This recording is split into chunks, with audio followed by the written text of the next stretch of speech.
Hello there, very good evening and welcome to tonight's edition of Recount Watch. I am your host, Eddie Lane, and of course, this evening I'm joined by my resident guest for this week, Peter Ramsaroop, as well as Dr. Frank Anthony.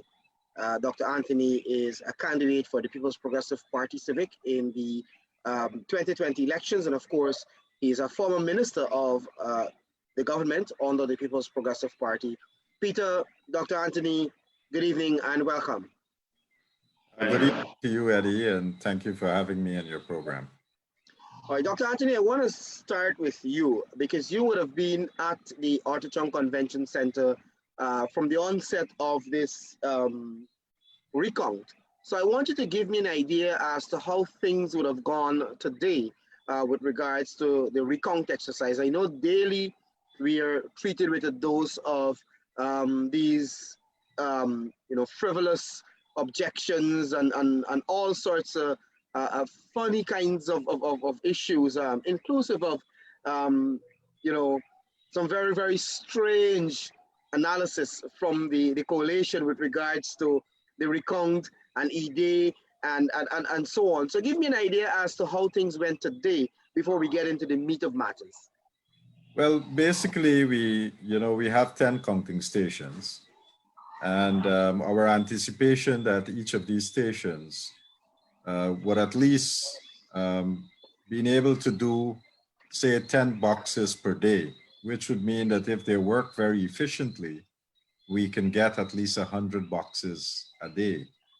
Unfortunately, what we have seen is that the APNU and AFC have been using the process, abusing the process, I should say, by slowing it down.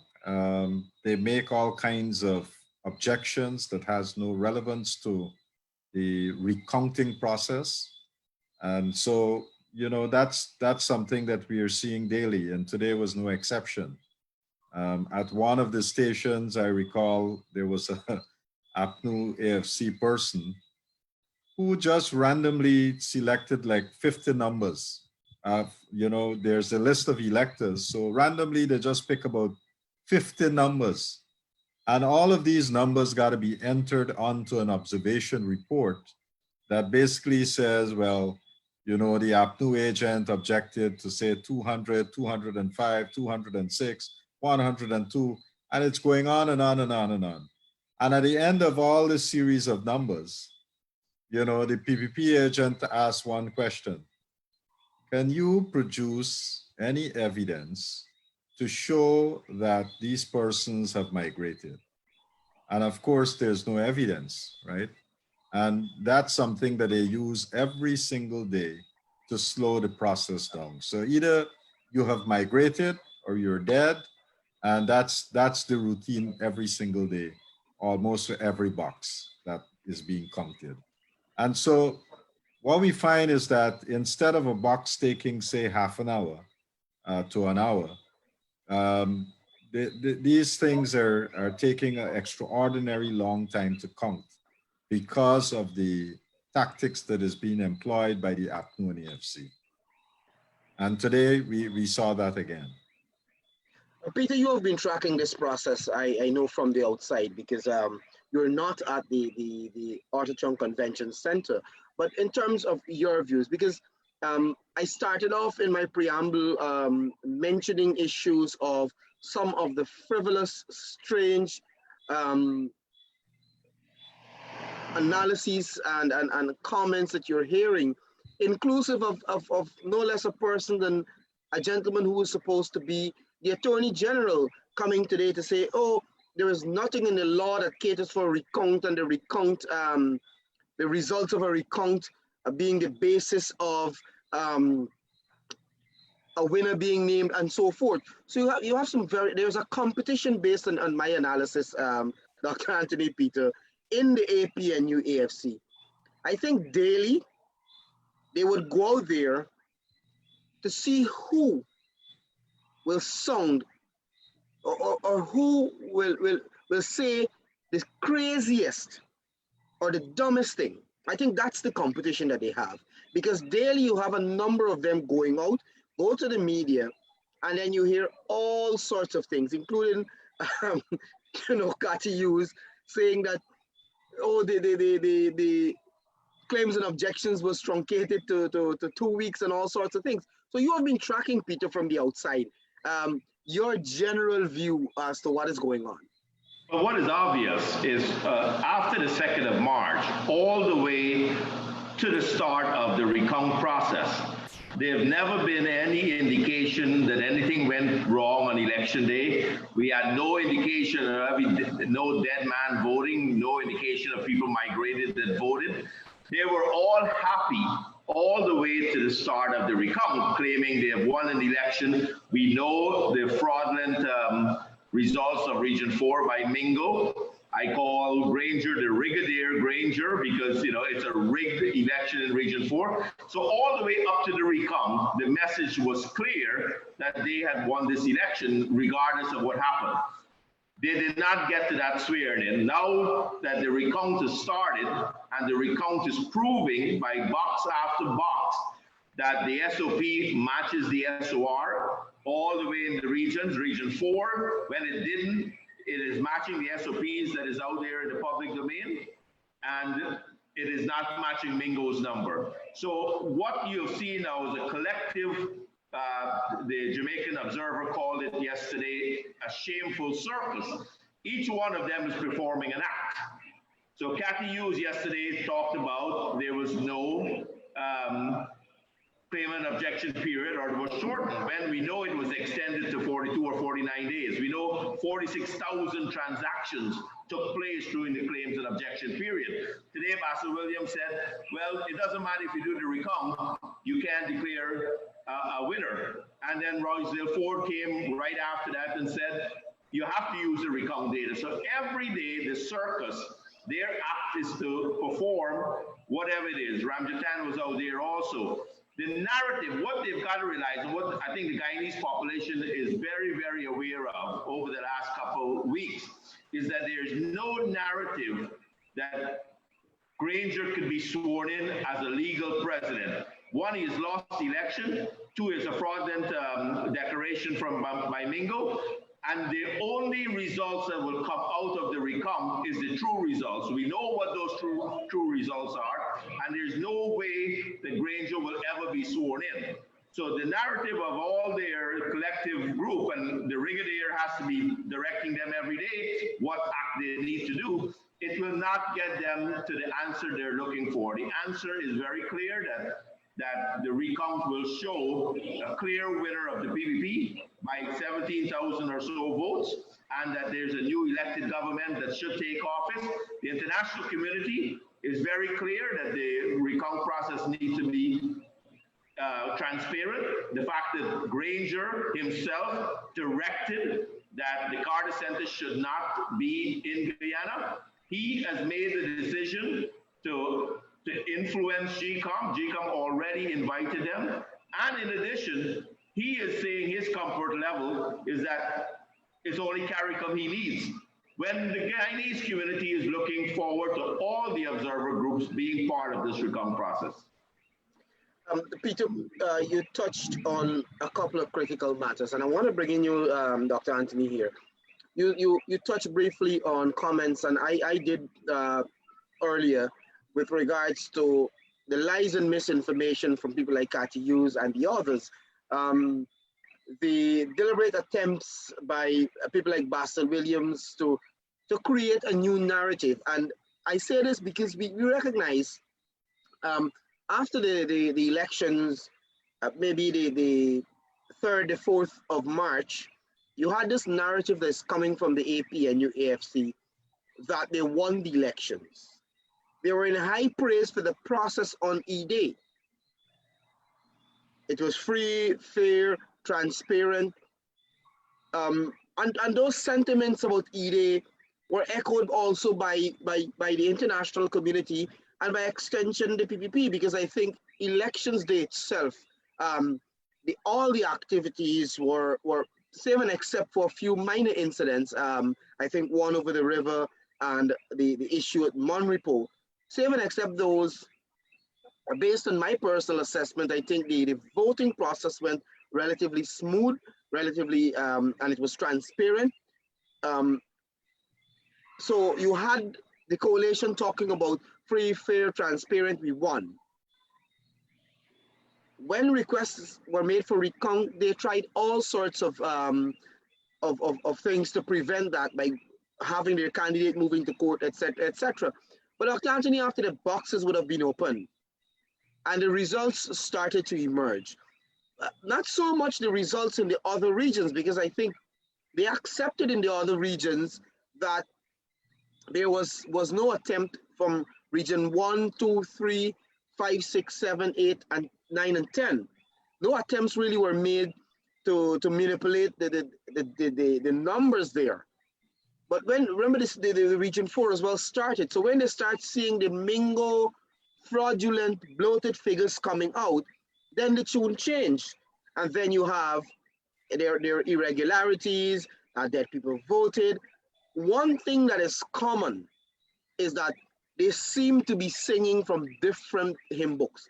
So you can recognize that they're lying, because one person will say, "Oh, the dead voting." Ramjitan said today that you know the PPP has a legit. In essence, he said the PPP has a legitimate um, concern with regards to the Mingo numbers. What do you term this kind of behavior that we're seeing from them, where everybody has a different story, the desperation, everybody come up every day with something different, trying to defend the indefensible, knowing fully well that they lost the elections.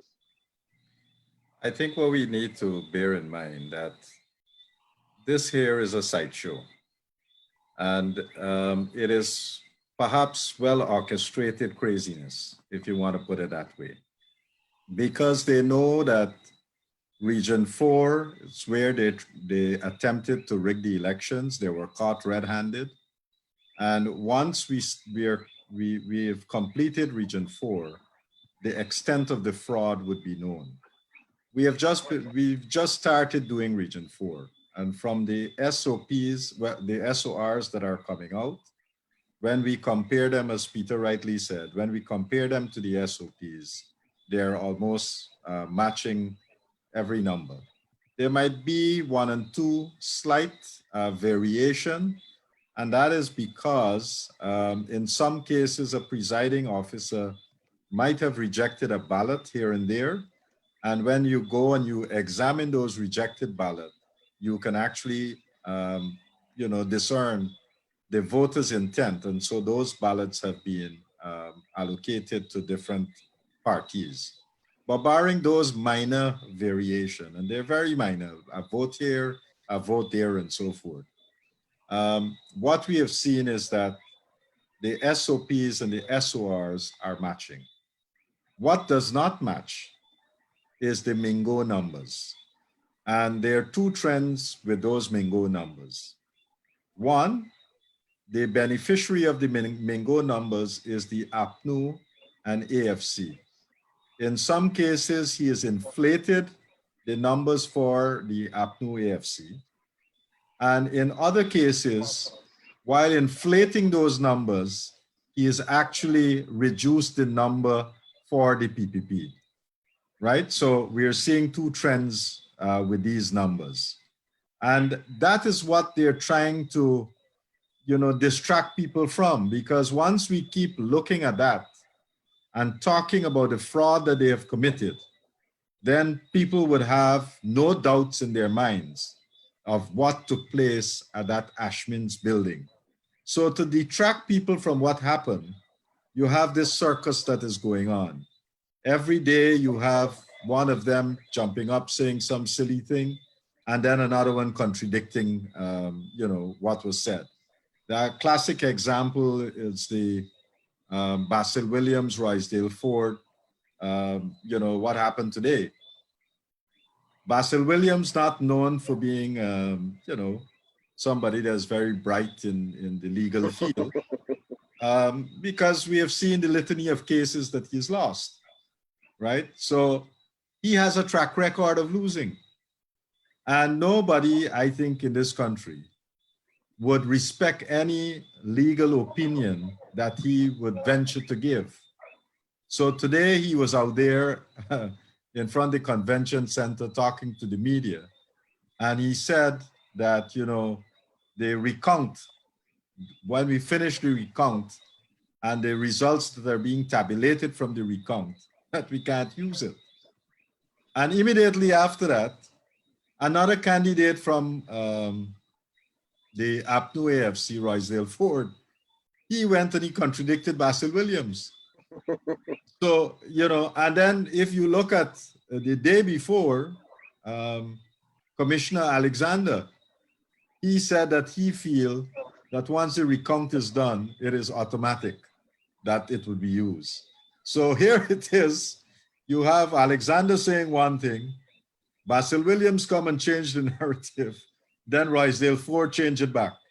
And that is the kind of distraction that you have on a daily basis. But my own view is that they're trying to take people's mind off of what is happening in Region 4, because the numbers that are coming out is vindicating the position that the PPP has always said, these are the numbers, and we are being vindicated. So I think people should pay attention to that because it's very important. Another thing that they keep trying to promote is this whole concept of an observation report. Now, if you go back and you read the order does not provide for an observation report to be televised and read out. But they have insisted at the level of the commission, and now we have, after a box has been tabulated and read, that you now have an observation report that is placed under the projector, projected for the whole of the country to see, and then somebody is reading what is written there. And very often what you're hearing is that, oh, we object to so many people dying, so many people migrated, and there's no evidence. But it is not provided for in the order. What the order clearly provides for is for the statement of recount to be displayed and projected so that everyone can see, and that you use what is projected to tabulate the result. But they're insisting that we have this observation report. I don't think anybody is being fooled by that, because every single one of them that has been displayed, if they have 4 or 5 people in the room, different parties in there, all of them are objecting.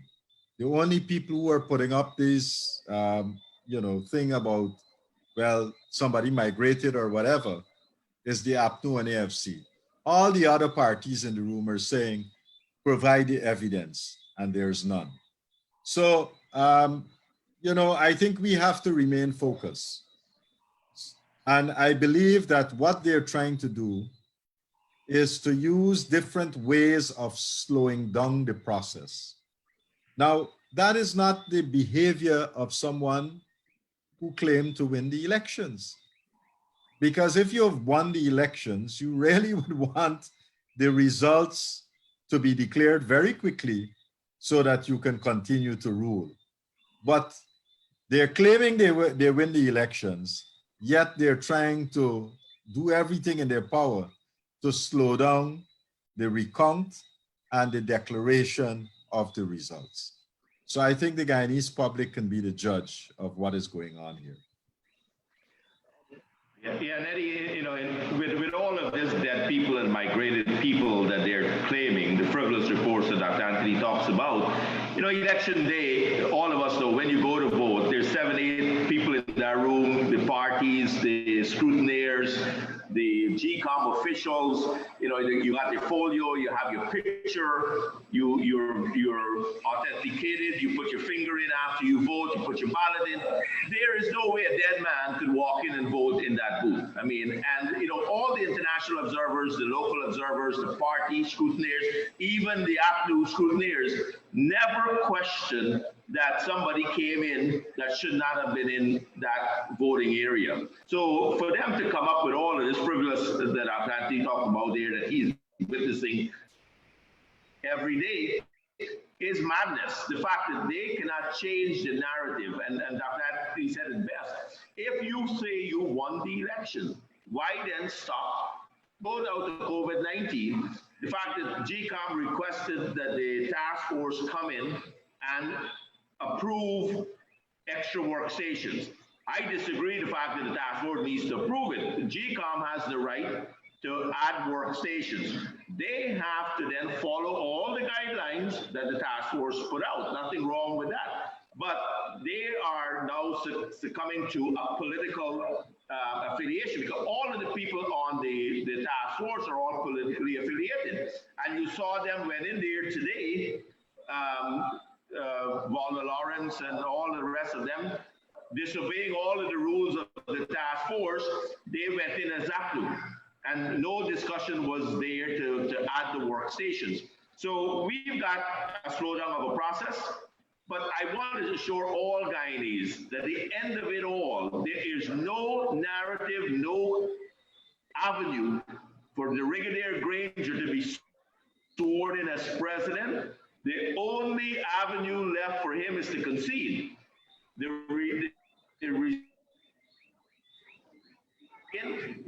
Because they know the Carter Center will write up all those frivolous reports that they're trying to bring in right now. The Carter Center, the OAS, the Commonwealth was all there on the day of voting. They all saw that no dead man voted. They all saw nobody came back 2 times to vote with the ring. They have validated that.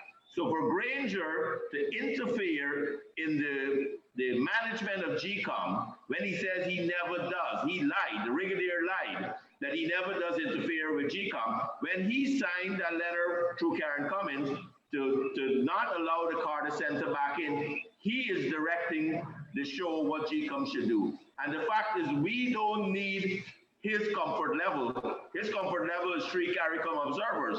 The people's comfort level is having all the international observers that are accredited, that should be part of the recount process, part of our electoral process. Why is the Brigadier Granger stopping the Carter Center from coming in? The OS report was damning to him. The fact that Mingo should be investigated for fraud, the Commissioner of Police should be calling for that investigation. We don't need for the recount to finish for Mingo to be reported as fraud and for the police to investigate. What is going on? Why is Basil Williams, the Attorney General, not talking about the fraud that is now clear and evident as part of the recount? Peter, you touched on some critical points here, because I want to bring you back in here, Dr. Anthony, to talk about the deliberate attempts, the naked attempts by no less a person than Granger, trying to prevent the maximum oversight of the recount process. Just because, like you rightly said, Peter, the OAS report, the Electoral Observer Mission report, was damning enough.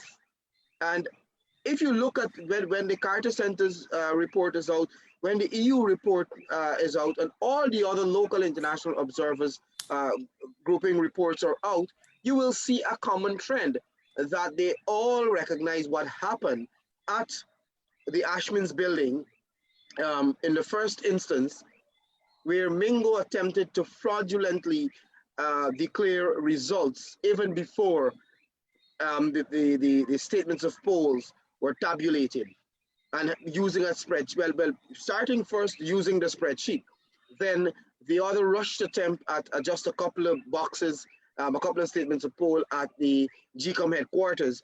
So they all saw what happened. They all saw the naked attempts to manipulate the results. And I just can't get past Honorable Bruce Golding's description of what Mingo did.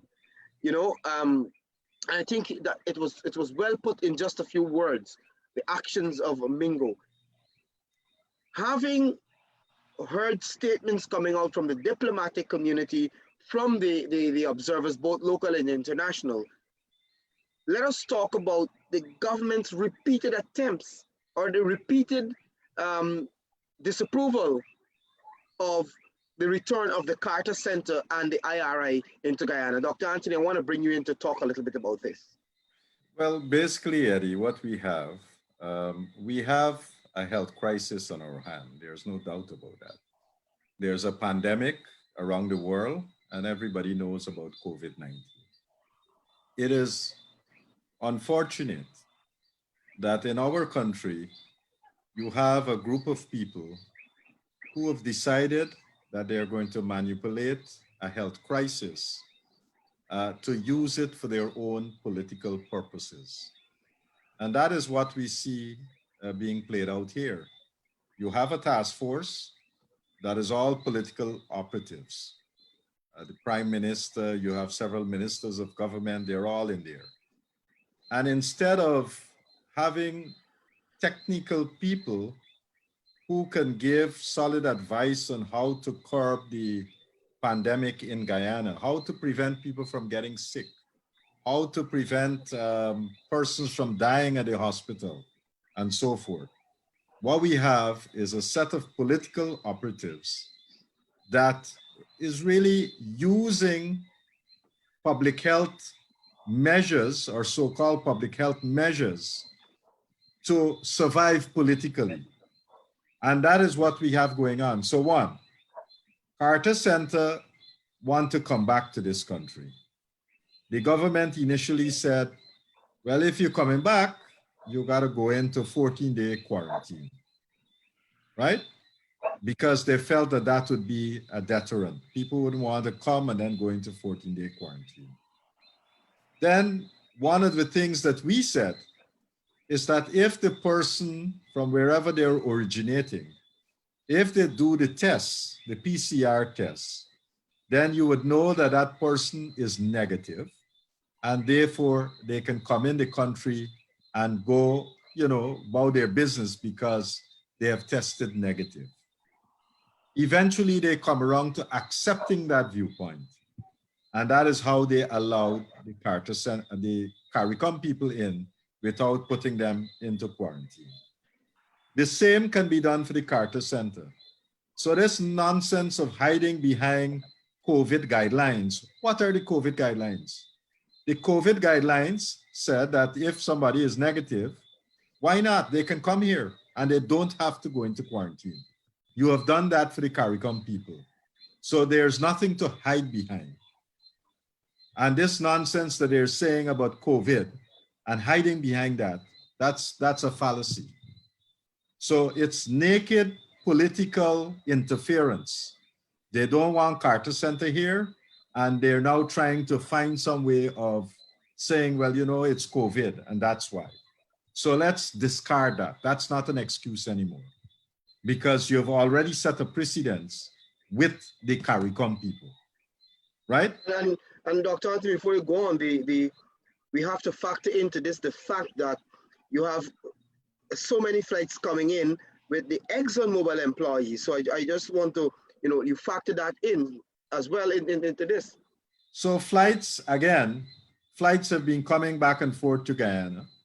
And so there's no reason why the task force cannot approve of a flight to bring the people in. Right? So that's a non-excuse.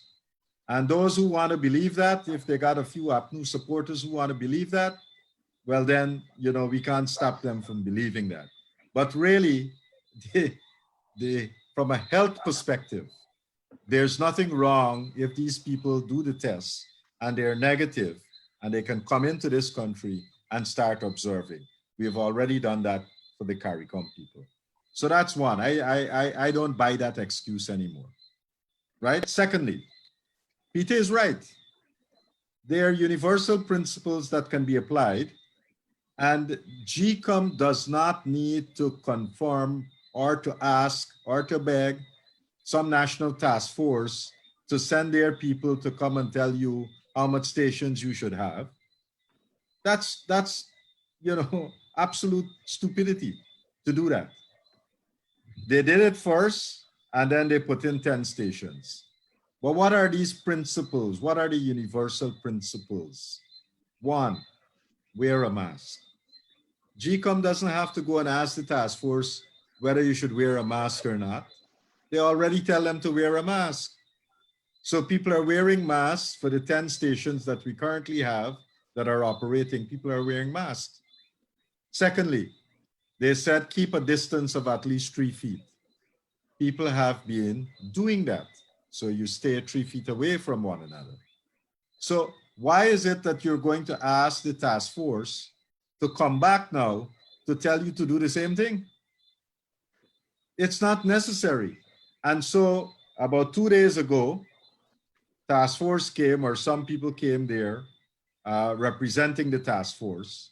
These are all employees of the Ministry of Public Health. They showed up there, they walk around. They're supposed to send a report into GCOM. They promised by the very afternoon that they would send a preliminary report. That never came. By the next day, a written report was supposed to be in place. That didn't come. And up to now, as far as I'm aware, no report was given to the GCOM people. Today, we saw Valda Lawrence after she visited the convention center. She came out and she did an interview. And now she's not talking about COVID.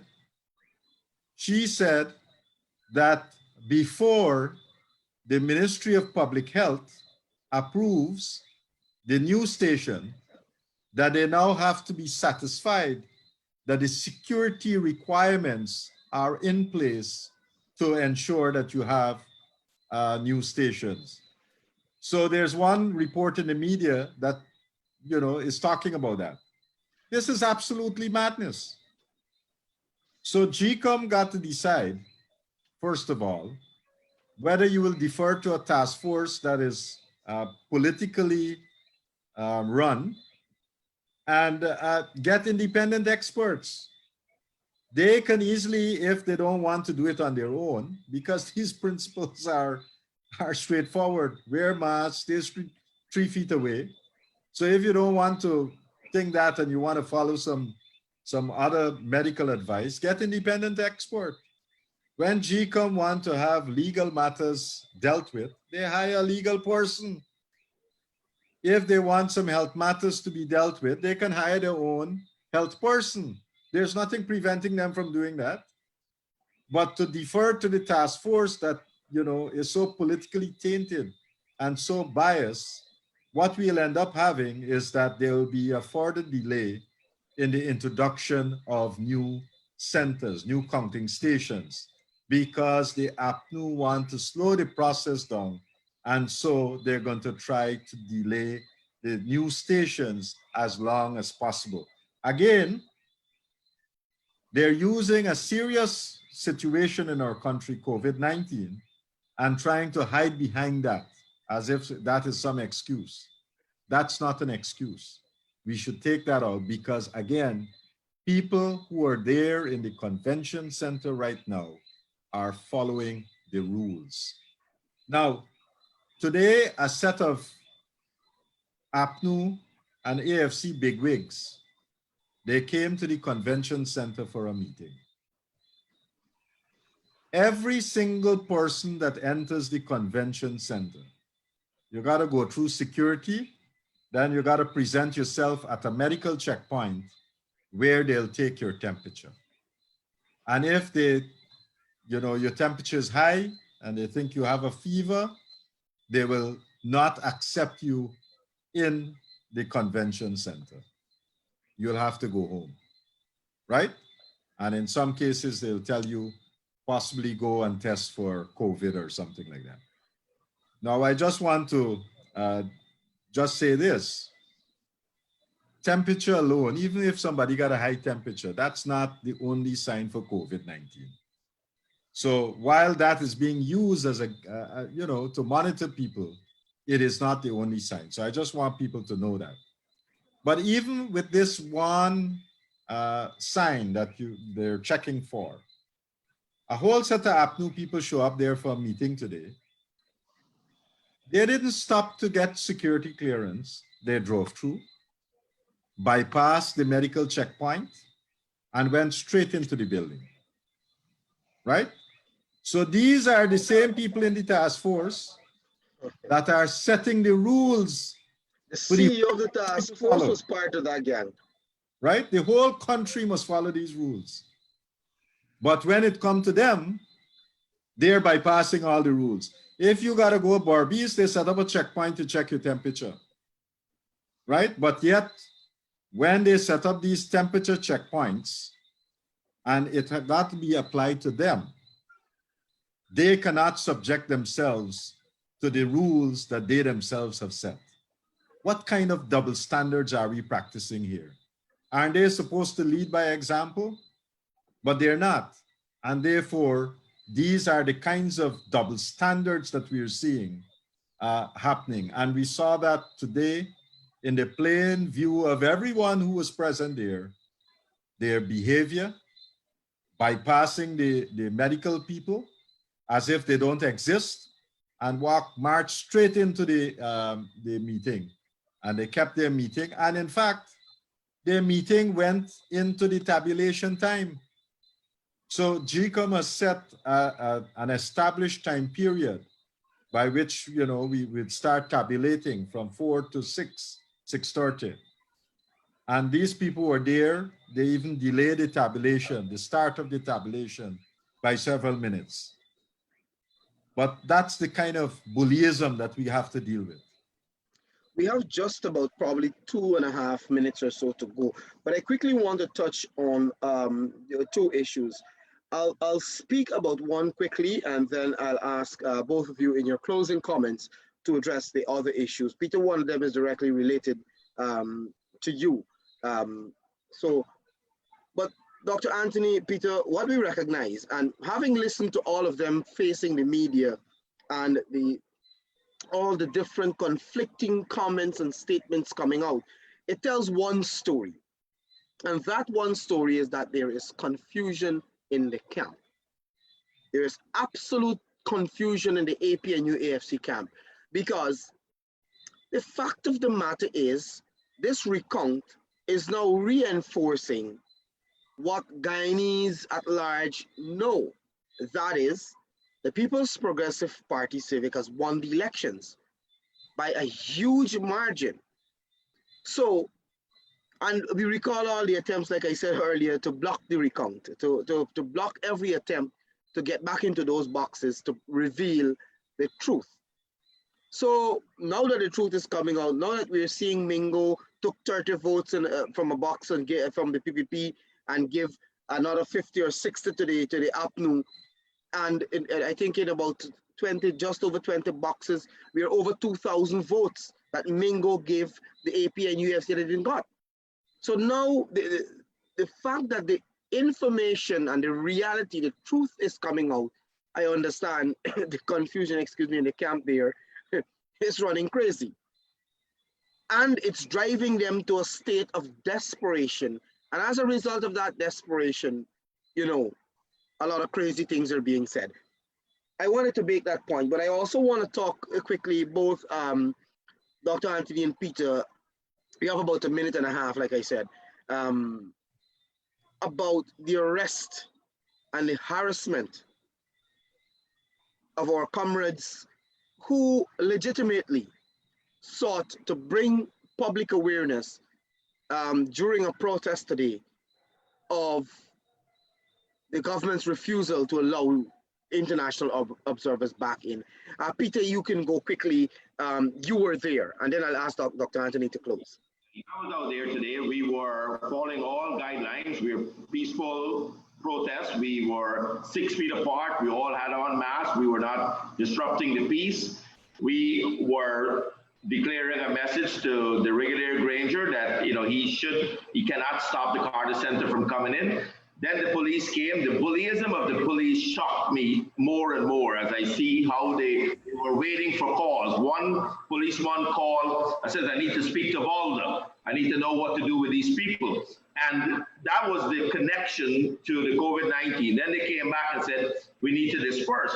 We all decided we will disperse because we're going to, you know, we are following the guidelines. And as we turned around, Neil Kumar was going to put back the placards in the vehicle, and the call probably came in and says you have to arrest somebody. And he was the last one closest to the police, and they arrested him. But the bullyism, the unprofessional nature of the police force is changing. We need to be allowed to follow the guidelines of COVID-19. If they want to go down to Border Market and arrest all those people in gatherings that are not following the COVID-19, we were doing that very peacefully. And politicization, the politics of the COVID-19, for them to order us to be removed through the police force was unlawful. We will continue to defy. We believe in our democracy. We believe in our democratic right for a vote to be counted.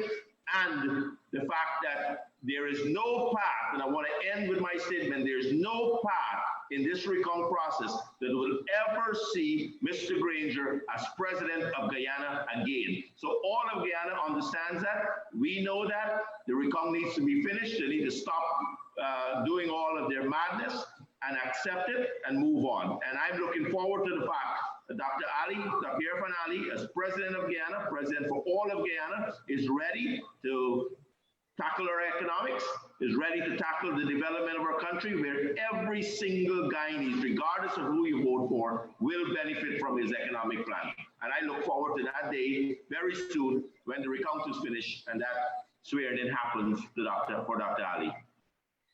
Dr. Anthony, quickly, because we have to wrap up. Well, basically, I hope that some good sense or common sense can prevail and that we can expedite the process of the recount. And there are many things that we can do: efficiency at the counting stations. We can extend the time. We are willing to work around the clock if needs be, so they can extend the time and they can add more stations so that we can get the results as fast as possible without compromising integrity, so that people can feel satisfied that this is a real good count. So we want to see this process expedited. We also want to see the process being scrutinized. And we would like to see more international observers being present here. It's not too late for the Carter Center to get in here. It's not too late for the other people who want to come and scrutinize the process. And they should be allowed to do that. The excuse that the government has give is not one that is anybody is accepting, because we know that that's a political directive. So hopefully we can inject a little bit of common sense into the madness that is currently being practiced. And if that little bit of common sense gets through to the people who are making these nonsensical decisions, then maybe we can see the Carter Center coming in and we can see this process flowing a little bit. But even if they don't do that, we are going to stay the course, and we are not going to be frustrated by anything that they are attempting. We are here for the long haul. And at the end of this process, as Peter has already said, we are going to see that the numbers, the people who voted for the PPP, that their votes are properly counted, and that a new government, a new PPPC government, would be sworn in after these results. So we have no doubt in our mind that at the end of this process, that victory is inevitable. So I want to let your viewers know that, and let them at least leave with that comfort that we are going to stay the course until we get that victory. Gentlemen, I want to thank you very much for joining us this evening. And of course, our viewers, we want to say thanks so much for being part of this program. So thanks again, Dr. Anthony, Peter. Thank you very much. All right, this is where we have to go. Bye for now.